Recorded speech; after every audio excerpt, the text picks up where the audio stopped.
我哋今日咧就由草津溫泉坐大概1個鐘頭車嚟到咧，呢一間咧就叫做深秋嘅溫泉旅館啦。嗱，呢間房咧，我哋而家做一個 room tour 啦。呢個園區非常之寬敞嘅，咁咧就有個地方係換鞋啊、成啦咁樣啦。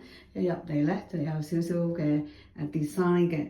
咁喺我哋嘅右手邊咧，就係嗰個廁所啦。佢廁所咧就係乾濕分離嘅，呢個咧就係個洗手盆啦。呢個就係一個普通嘅浴缸啊，普通嘅免治馬桶啦。咁然後咧，我哋睇下嗰間房啦。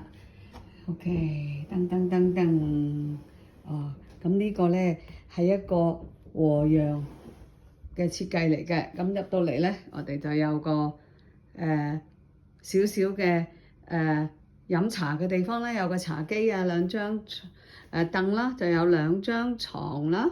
咁有個電視，咁呢度咧就係嗰啲飲茶啊、啲茶具啊嗰啲地方啦。咁然後咧咁我哋就睇下啦。呢度咧就係阿叮當住嘅。OK， 呢個就係阿叮當住嘅櫃啦。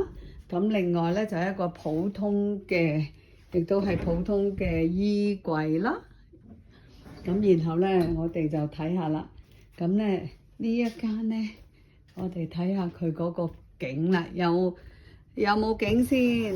有少少 ，OK， 有少少咁咧都係唔錯喎，非常好。